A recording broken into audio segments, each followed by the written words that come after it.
better than that. Let's play ball. That ball is high. It is far. It is gone. Way back. Get up. Get out of here. Let's play ball. And they're going to blow the roof off this place. Play ball.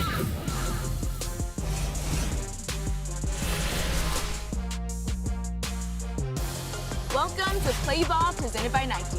As always, I'm your host, AJ Andrews, back again with another exciting episode. This week, we'll check out some of baseball's best first impressions, learn the best way to take a lead on the bases, and we'll follow up on a fan who got to live out their major league dreams. But first, let's catch you up on the best stories from the last 7 days with this week's Play Ball.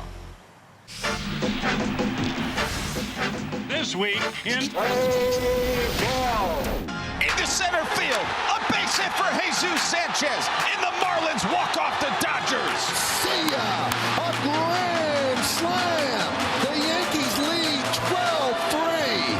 Cal Raleigh, a pinch hit go-ahead, two-run single has put the Mariners in front in the 9th inning.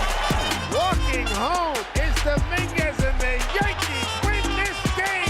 Beautifully done by J.C. Escara. And a line drive. That's going to fall a base hit into center field. The Nationals plate 4 in the bottom of the 7th inning. Unbelievable. There it is, Bregman off the Plymouth Rock sign, trying to carry this offense on his back. The 200th of his career as well. Oh, yeah. Alvarez's throw is out at second base. Lindor tagging Thomas. That was fantastic. Through the left side. Ozzy's coming home. And the Braves win it in 11. Shohei Ohtani launches one deep to right. His second home run in as many nights. A 403-foot shot to the upper deck and right. What an exceptional week of baseball. As we settle into May, let's pause to celebrate the Play Ball Players of the Month presented by Chevrolet. These two terrific kids dominated on the diamond all throughout April to earn this achievement. Earlier this week, I got to know Ella Reichbach and Mason Suazo. Let's check this out.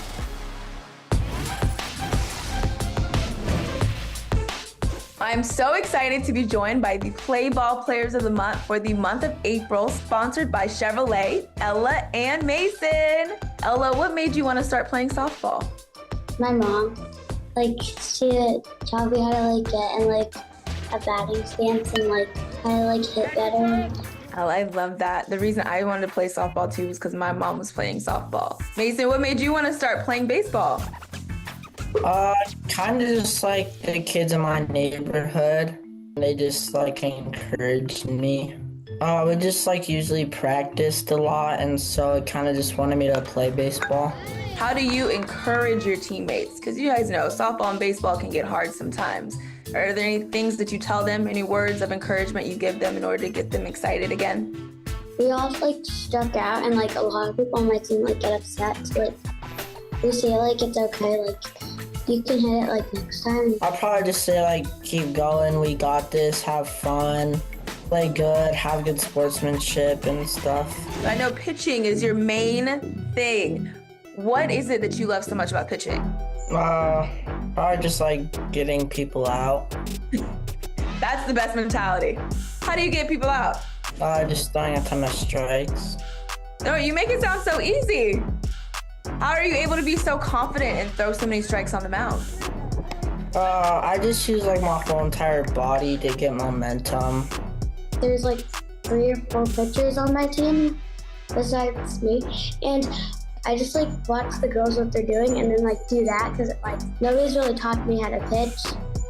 So just the girls on my team help me. You also teach your little brothers. What have you been able to teach them? There's just a park right next to my house. We usually just go there and there's a big field. So we just throw the ball, hit the ball, whatever he needs to work on. Maybe some other stuff that he might not be doing so good at. And so I just help him with that. That's cool that you guys get to work together and be able to help each other get better at baseball. But Ella, you also have a brother who was the Play Ball Player of the Month last year for May. You both play baseball, softball. Well, it's me and my brother's favorite sport. We like practice a lot.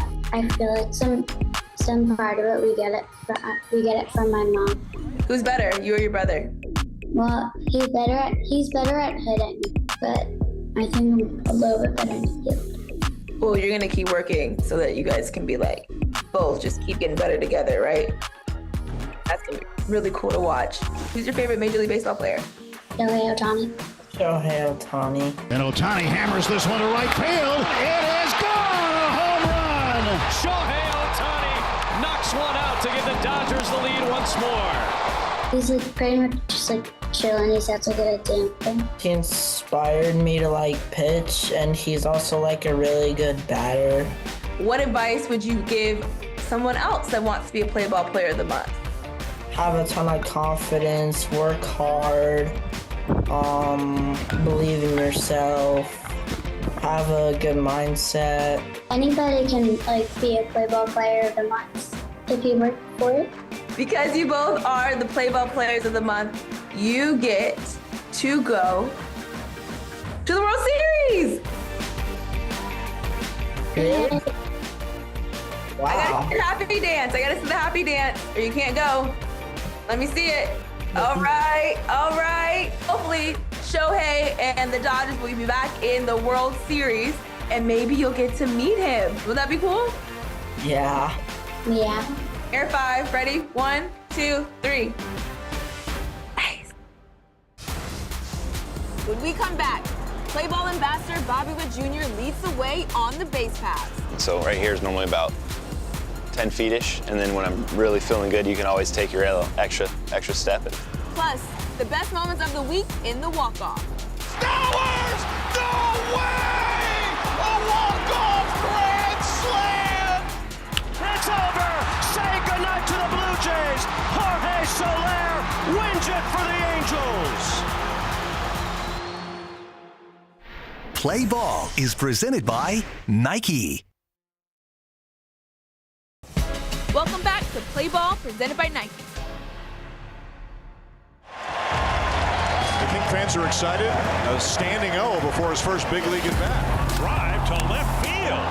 This is back. This is gone. Welcome to the show. The game is mine.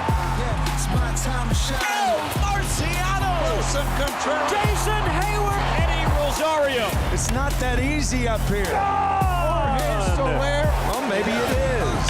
The game is mine. Wainwright has just gone big fly. Starling Marte. One pitch, one incredible moment. John Kenzie Noel.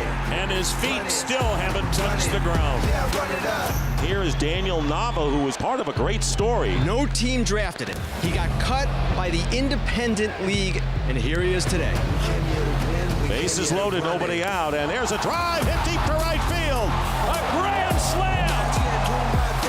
You use the word magical. One pitch, one curtain call. If you can't see the emotion in that, you're missing something.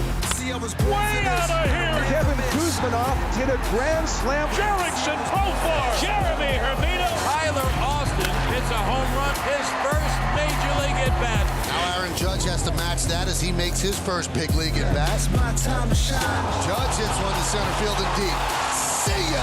Back-to-back home runs by the Baby Bombers. This is something you almost don't believe. You go ahead and smile. Are you kidding me? Making your Major League debut can be an intimidating experience. And for those players you just saw, and our Play Ball ambassador, Bobby Witt Jr., it was a piece of cake. Bobby Witt finished 4th in the AL Rookie of the Year voting back in 2022, largely thanks to his exceptional abilities on the base paths. He stole 30 bases during his freshman season, and he caught up with MLB Youth Ambassador Coach Ballgame to show you a thing or two about leads in this week's edition of Wit and Wisdom.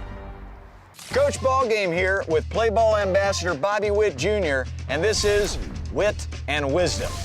Now, you're one of the fastest human beings in the world, faster than a mongoose chasing a bowl of applesauce. But there's some mechanics to stealing a base, right? Show me how you take that lead. Yeah, I like to take my lead from the back side of the bag, and so, because whenever you're getting back, dive towards that part. But then I like to go right, left, and then replace my feet. And so right here is normally about 10 feet-ish, and then when I'm really feeling good, you can always take your extra step, and that's where I'm at. Stolen base number 30.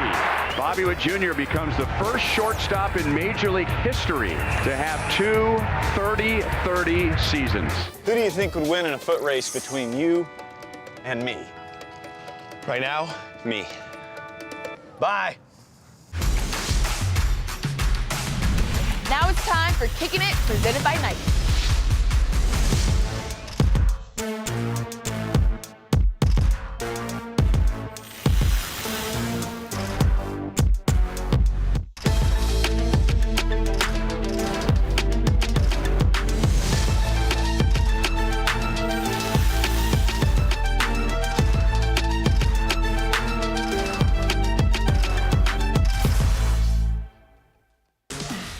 When we come back, we'll celebrate an amazing moment between a Philadelphia Philly and a special fan.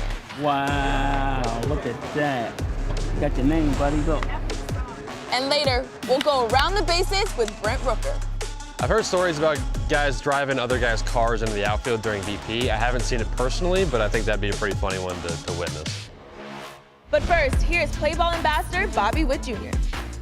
Hi, I'm Bobby Witt Jr., and it's time to use your wit in this week's trivia question. Who won the most Gold Gloves in Major League history? Get your answers ready. We'll tell you after the break.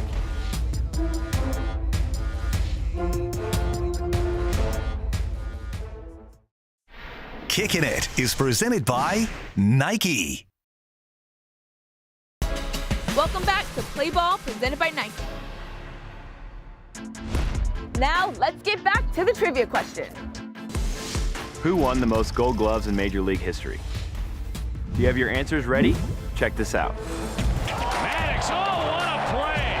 A miraculous grab to Robert Edmond. The appropriate play, throw to first, and Greg Maddox has done it again. That's why the guys won 8 straight Gold Gloves. What a play by Maddox! Outstanding play by Greg Maddox. Off the glove of Maddox. Maddox recovers, he throws, he got him. What a play. We're talking about why this guy's won a Gold Glove in the past. The answer is Greg Maddox.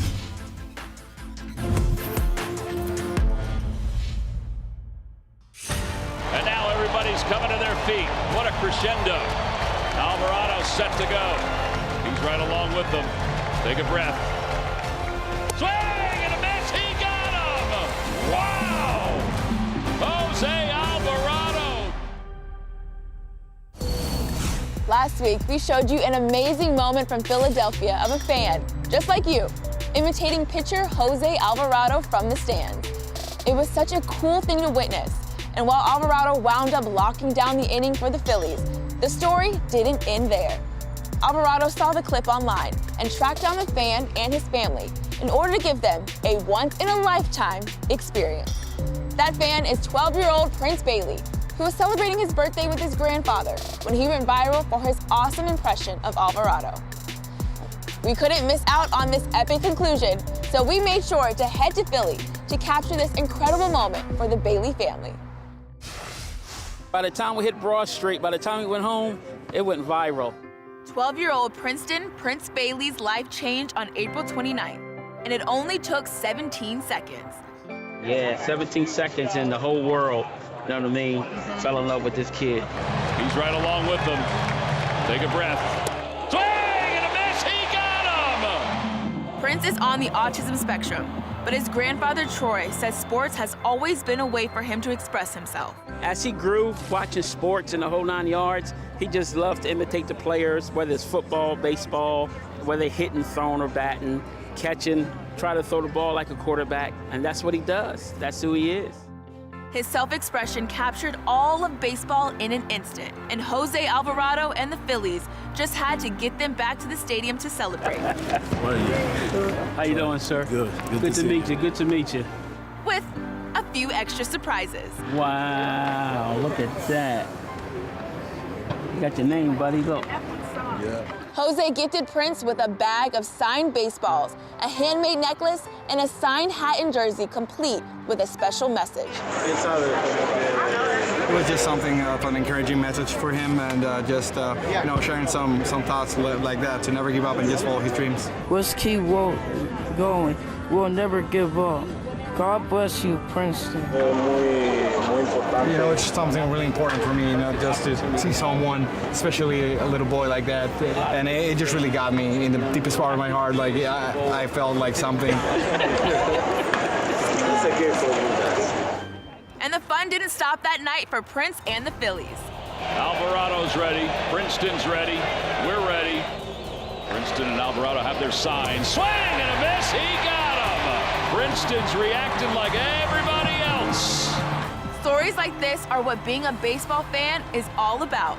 It might sound corny, but that's a parent's responsibility to put that type of joy in a kid's life.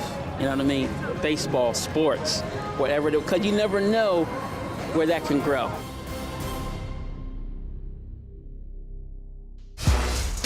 Each week, MLB and Nike will be showcasing a Nike RBI league around the country. The Nike RBI Spotlight will highlight the efforts designed to give young people from underserved and diverse communities the opportunity to play baseball and softball. This week's Nike RBI Spotlight highlights the efforts of former Big Leaguer Bruce Chen in his home country of Panama.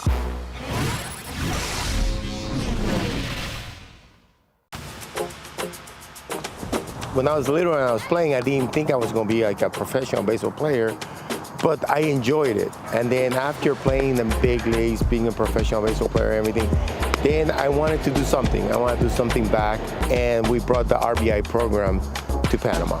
It's important because essentially they're trying to do what our end goal is, provide bat and ball opportunities for underserved communities. For Panama, it means a lot because it gives the opportunities for all the kids to be able to play the game and be able to use the hats, the uniforms, for the MLB, and then it's something that is sponsored by Major League Baseball, so they get access to a lot of the things that normal kids don't have the opportunity. MLB veteran Bruce Chen brings a limitless amount of knowledge, expertise, and leadership to the program that you can't get anywhere else. His involvement in the program really excels and allows them to get to the next level, both on and off the field. I want them to have fun. I want them to enjoy it. That's my job in this program, RBI program, is not to make them major leaguers. Everyone is telling them like, oh, you need to get better, or the best way to be better is to criticize yourself or be very hard on yourself. And that's not the way to do it. The best way to do it is to be positive, to have a really good support system, and have a love and a passion for what you love. Don't go anywhere. When we come back, we'll check out the question of the week. And Carlos Stanton hit a home run, Yankee Stadium erupts, and my knees just start shaking. And as always, the top plays of the week in the walk-off. Swinging a ball lifted in the air, deep left center field. Stowers, no way! A walk-off grand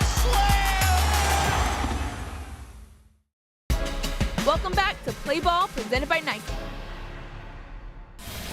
Hi, I'm Jackson Merrill, and this is my all-time top 5.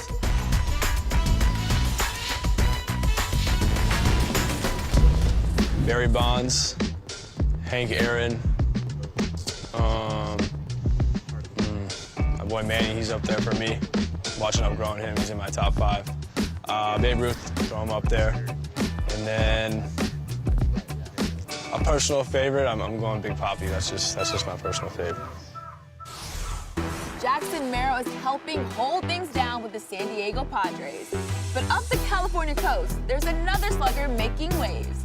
Brent Rooker has been on fire to start the season, and he and the Athletics are ready to make a push for an AL West crown. I got to know Rooker a little better on this week's edition of Around the Bases. Let's check it out. Hi, I'm Brent Rooker. It's time to circle the bases. Brent Rooker, a 2-run shot. It's now 8-0 Athletics. First base. Growing up, which player had your favorite batting stance? Yeah, Albert Pujols is my favorite hitter growing up. Welcome to St. Louis, Albert Pujols. Albert Pujols with a mammoth shot. Home run number 700. Like the wide, real wide, all the way back, and the hands kind of up and high right here. Just kind of sitting in that back leg. I like to try to imitate that one in the backyard. Second base, what is the best clubhouse prank you've ever heard? I've heard stories about guys driving other guys' cars into the outfield during BP. I haven't seen it personally, but I think that'd be a pretty funny one to witness. Ladies and gentlemen, as part of Player Appreciation Day, the Angels and Joe Carter are giving away Derek Bell's Jeep. Third base time. What was your favorite moment from Little League? We won our state tournament, I think it was when we were 11 years old. So I remember that win and kind of making that final out, that was a big win for us. All right, Brent, it's home plate. You just hit a walk-off home run to win the World Series. What's your call? Oh, wow. Oh, wow. It's a lot of pressure. I think it'd be pretty simple, just like swing, high drive to left field, left fielder going back, and it's gone.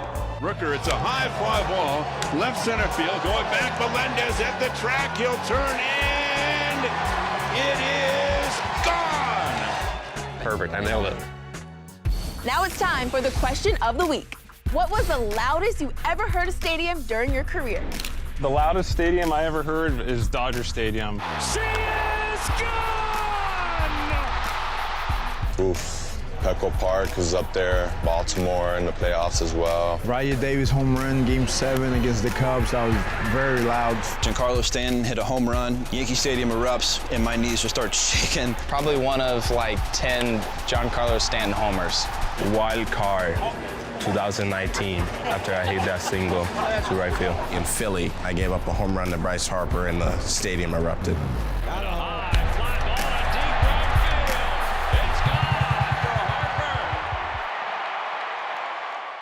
Now it's time to wrap things up with the walk-off. Gurriel takes a look, and it's out of here! Soto with his second of the game! Shovel and got him! Louis Varland, the pride of North St. Paul. Say goodnight to the Blue Jays! Jorge Soler wins it for the Angels! Toro made the play and then tapped the bag. Stowers! No way!